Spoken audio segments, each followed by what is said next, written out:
Half a day, everyone. Thank you for joining me. This is Becky Toviz with Crafty Chamarita. I know my screen looks different from how it normally does, and that's simply because last week when I tried doing my live, there was so much internet interference. I'm not sure if it's because of my fan, interfering with the signal or not, because the air conditioner is still not working on this side of our house. Thank you to Typhoon Marwar. So until I get it fixed and I don't have to use my fan when I do my lives, I'm going to have to see if I can do it this way. So sorry it's not live, but I'll be watching in spirit. So today I'm going to be showing you a technique that I just learned. And in fact, I did it as an assignment for a program that I'm with. And it's called double embossing. And it's called that name because we're going to emboss it with heat embossing first, and then we're going to emboss it with the embossing folder. So this is the card that we're going to make, and let me kind of go through some of the things that you're going to need. You're going to definitely need a 3D embossing folder. So this one is the Fern one. I'm not sure if that's the exact title of it, but it's the Fern one. And then I opted to use the Seasonal Branches bundle. So it comes with stamps, and it comes with dies to match the stamps. And then I'm also going to use the Deckled Rectangle dies. This is an online exclusive. I really love this die set. You're going to need gold embossing powder and the in color dots, because we're going to use the wild wheat, which is the focus of the products today. In addition to that, you're going to need Blackberry Bliss, Old Olive, Wild Wheat, Versamark, and you're going to need a sponge brayer. All right? Okay, so let's go ahead and get started. Okay, I'm going to keep my card here so that I remember the steps that I'm going to need to take when I do this project. All right, so you're going to need the card base, which is the standard 8.5 by 11. I cut it at 5.5, and I scored it at 4 1/4. And this is 4 by 5 1/4.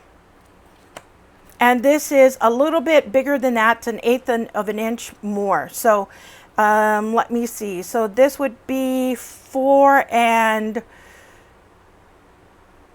1/8. And then 5 3/8. Okay.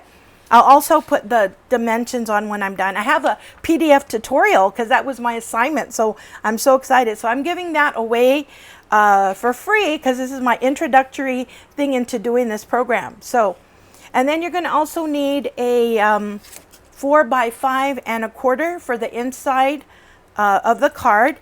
And then strips of Very Vanilla to do the different sentiments and die cutting. Okay, this is Very Vanilla, by the way. I forgot to mention that.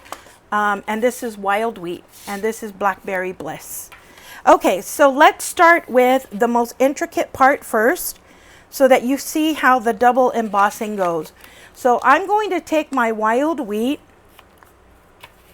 strip here, and then I'm also going to take the Fern 3D embossing folder. So when you do this technique, it's important that you put the Versamark on the correct side. So we're going to put it on the raised side of the embossing folder. So when you open it up, the raised side is actually the back side, not the side that has the Stampin' Up emblem, but the back side, the one that says Copyright Stampin' Up Made in China. So we're going to do this side, and we're going to do it fairly quickly because we need to make sure that it's set. So I want to make sure that before I start, I have my tools ready so that I can go quickly. Okay, so I'm going to stamp it first with the Versamark ink. Remember, the raised side is where you're going to do it, and make sure that you get all of the areas. Be generous with your inking because you want to make sure you get all of the spots. So remember, when you're working with heat embossing, you can't be slow. because you want to make sure that this stays juicy. So I'm going to put this on here, and then I'm going to get my stamping cut and emboss machine. And because this is a 3D folder, I'm going to use 1 and 4. 1 and 4, the plates 1 and 4. I love how when you use the machine, it tells you exactly what you need to use, whether it's for die cutting or for embossing or 3D embossing. It tells you right on the plate what you need to use. So I'm going to flip it over. So this is the side that's juicy. Now I'm trying not to handle the parts with the emboss that's embossed. Oops. My fan is blowing it all over the place. Oh no.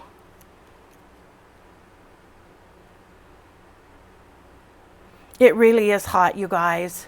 I mean, I'm so glad I have power back, but man, the typhoon did a number on my air conditioner. Okay, it looks like I got all the spots. I'm just gently tapping. Oh, I got embossing powder all over the place. Sorry. That's from the fan. Okay, and I'm going to hold it in the corner. Oh no, there's a part there that I missed. That's probably where my finger was at. So let me see if I can get embossing powder on that. Okay. That should be okay. It's like, what spot can I hold this? Let me just try doing it in the corner. I am making a mess here. And then I'm going to emboss this, and when I do, you're going to notice that the parts that are recessed, that means they're shrunken in, those are the parts that are going to take the embossing powder. Look at that when it heats up. Isn't that pretty? Notice how it goes from wild wheat to gold. This is just gorgeous. The magic of heat embossing. I love it. A lot of people, when it's their first time stamping and they try doing heat embossing, they're just amazed by the effect that heat embossing makes on their paper. It's just gorgeous.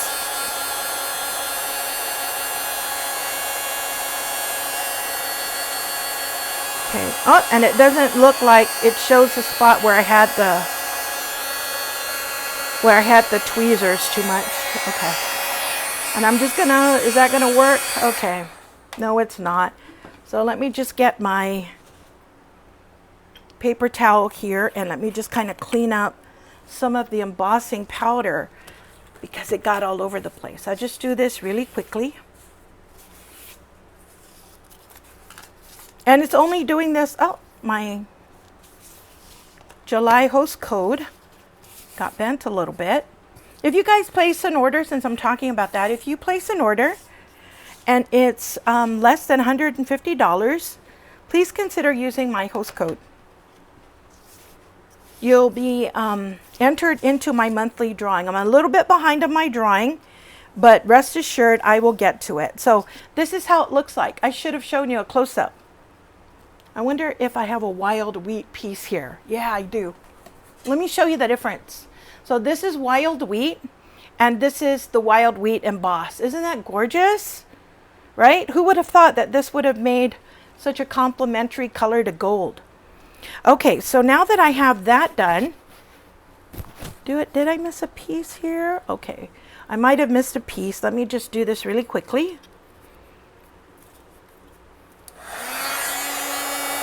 And see if there's embossing powder enough to heat. Okay. It looks like I got all the pieces. Okay, so before we do anything else, let me show you the magic of double embossing. Okay. So what I'm going to do is I'm going to take my wild wheat and I'm going to use my sponge brayer. Okay, before I do that, let me just wipe this one more time because I don't want embossing powder to get on my ink pad. And then I'm just gonna roll my brayer, and then I'm just going to run it over my heat emboss piece. So what it typically does is it makes the parts that are raised a little bit darker so that you can really see the definition between what was heat embossed and what wasn't. So it makes it a little bit darker, it makes it pop, so it adds a little bit more interest to your project. Okay. You can do this with any color, so it doesn't have to be wild wheat. You can use any color that you want. Okay. All right. So let's go ahead and do the next part, which is let's do the stamping. I want to make sure I get the right pieces because I have 3 up here and I kind of mixed everything up and I wouldn't want to do that. Okay, I think this is for the inside. Wait, let me just double check, you guys, because I hate to have to recut everything. Okay, yeah, and this is for the backing of that. So this must be for my sentiment. So the sentiment that I'm going to use is, may you feel sheltered in the love that surrounds you. I stamp better because it's photopolymer. I stamp better when I use the sponge here. Okay, so let me get my Blackberry Bliss out. And typically if I'm going to die cut a sentiment, I prefer to stamp it first and then cut it out later. That way I can ensure that I'm cutting it where I want it to be. Okay, let's move this out of the way. You know what? Since I have this here, let me just go ahead and do my stamping all at one time. Okay, and then I'm going to do the leaves with Old Olive. I think my sheet should be big enough for this. My Old Olive, I'll put it here. And then I'm also going to do some of the flowers in Blackberry Bliss. How many flowers you use is going to be up to you. I typically, for this card, I'm using 4. I hope I've been staying in the camera because I'm sitting down and I'm not looking to see that I'm in the camera, so hopefully I am.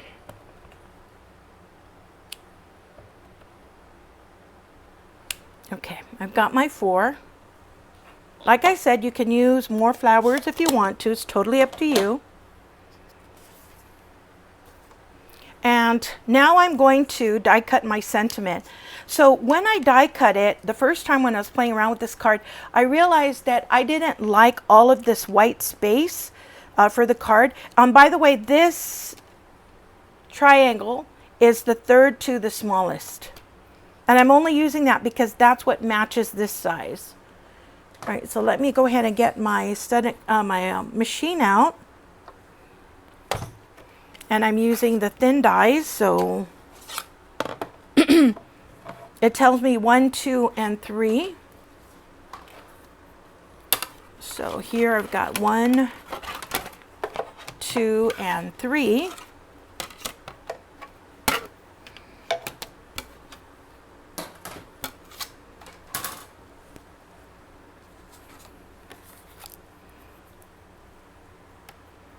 Now, because I don't want all this white space, this is what I'm going to do.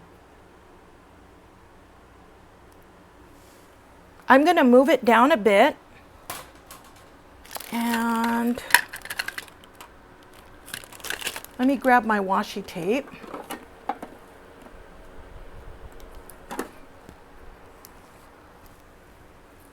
Oops, I'm yanking this when I move around. I got this washi tape at one of the local craft fairs. It's a Guam washi sorry. It's a Guam washi tape, so it has the Plaza de España in it. So cool. Isn't that cool? Love it. And let me go ahead and run it through.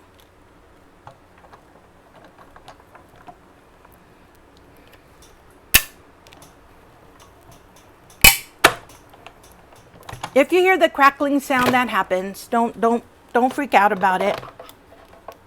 Okay, and let's take this out.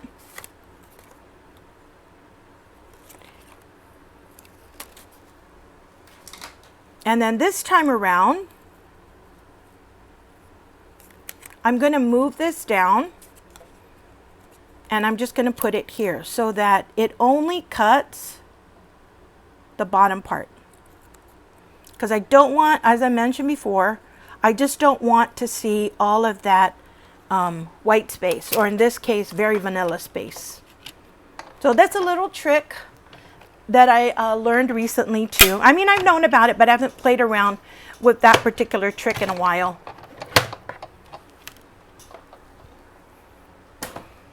Okay. Move all of my plates out of the way. And so what I've done here is I've taken the big rectangle and I've cut it down to size. Now, if you see some things hanging out, it didn't quite cut it all, just take your snips and just cut it. You can't tell that it's not part of the original deckled pattern. Okay, so we've got that done. Now I'm going to take my Very Vellum cardstock. Now I have dimensions of how to cut your vellum, but I don't like to waste paper, so I just typically take a scrap paper and I just cut it straight from the scrap paper. So this is the, I think it's called the decorative circle. This is my favorite punch when this came out, and to this day I find myself using it over and over again because I just really like it. I do. Okay, and let's go ahead and assemble it. Okay, so let me go ahead and put this on the Very Vanilla backing. Okay, my glue is not cooperating with me. Come on, glue. I know there's a lot of you in here. I can feel it. Okay, and that is why I have a pin on the side, so in case the glue gets stuck, I can use the pin to clear out whatever glue has built up in it. There you go.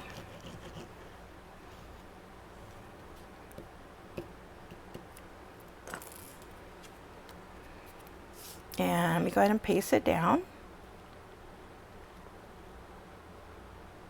The borders are going to be very thin, so make sure that you place it the right way. And because I'm going to do rubbing and I just want to make sure that nothing gets torn off, I typically rub from the back. It decreases the chances of me messing up on anything. Okay. All right. And then now I'm going to put my decorative vellum piece on the back of this. Now remember, with vellum, glue shows very easily. Adhesive shows very easily. So what I'm going to do is I'm just going to put glue on the top part here just to adhere it together, because the glue won't show if I keep it behind here. If I put glue here, obviously the glue is going to show. Okay, and so I'm not going to glue it down yet because I am going to play around with it a little bit, and because of the wonders of television, I did cut out the leaves beforehand, and of course I can't find it. Where are you? There it is. It was hiding underneath my paper towel. So I'm going to put this down and I'm going to tuck it like this. Okay, so some of the leaves are going to be behind the sentiment and some of them are going to be, what do you call it? On top of the sentiment. So how I did this is I put the glue first on the leaves. So this is going to get done fairly quickly. And then I'm going to glue this. And when I place it down, I'm going to be careful to separate it like so. Let's put the bottom piece first. I'm going to hold it down. Then I'm going to put this on. So you have to kind of play around with it. Do you see what I'm doing here? So that the leaf doesn't cover the sentiment. So it's going to be a little bit higher than my sample. Oops. See, I kind of rubbed it before it had a chance to set. Let me just turn this around and rub it this way. That way nothing gets out of alignment. Now remember when I stamped this earlier, I just die cut it earlier. Just to make it easier so you don't have to watch me die cut. Okay. And then with the flowers, what I typically like to do is before I adhere it, I'm just going to kind of play around with it and see where I want it to go before I put it down. You can even play around with it and put it up here. Oh, I like that. I think I'm going to do that. So in my sample, I have all of the flowers down on the bottom like this. But I think it looks pretty when I have one of the flowers in the top, so I'm going to do that for this particular sample. Put one here, and then I'll put one in the top. And because this one is only going to get stuck to the vellum, I think what I'm going to do, just to add a little bit more security, because remember this vellum piece doesn't have anything in the top, I'm just going to gently pull it up, and I'm going to look to see where I can see the flower, and then even also a little bit of that piece here, just to add some security to the piece when I lay it flat. And then I'm going to get the dots. These are the in color dots. Now for these dots here, you've got the big one and the small one. The big ones are a little bit too big for this flower, so use the small dots. And again, this is wild wheat. I haven't memorized all the in colors yet. You know, because I really haven't been doing as much stamping as I want to in the last month. You know, with the typhoon and everything, it's been a little bit tough to get things done. No power, no water. Things are getting back to normal slowly but surely. Okay, and then I'm going to adhere this down. This is the Very Vanilla. And this one also is going to have a 1/8 border.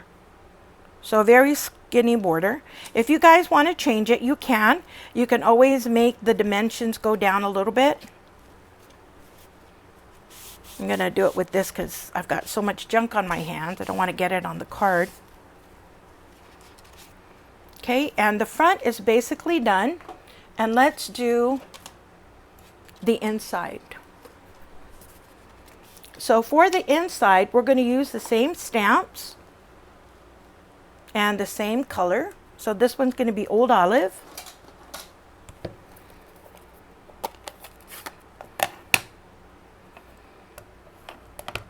And I try to stamp the part where I can leave a little bit of a gap inside for the flower. Okay, this is, I typically cheat. So you know what, let me grab another paper. Don't mind me. I don't like to get the ink on the sponge if I can avoid it.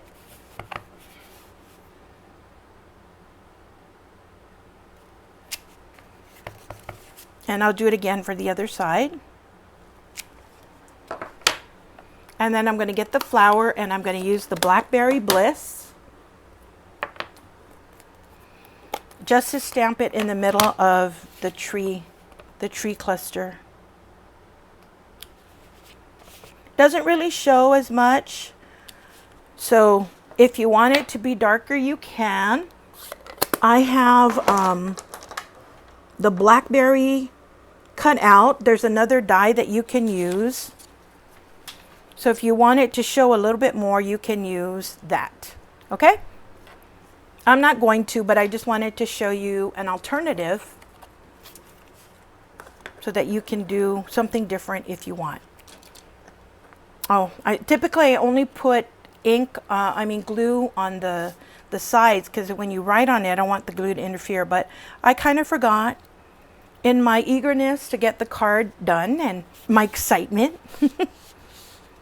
I glued it the other way, okay? And then at the end, I'm going to burnish it. Now, people have asked me how come I do it at the end rather than at the beginning. It's simply because I like it to be flat. I want this part to be flat when I'm working on it, and that's the only reason why I do it.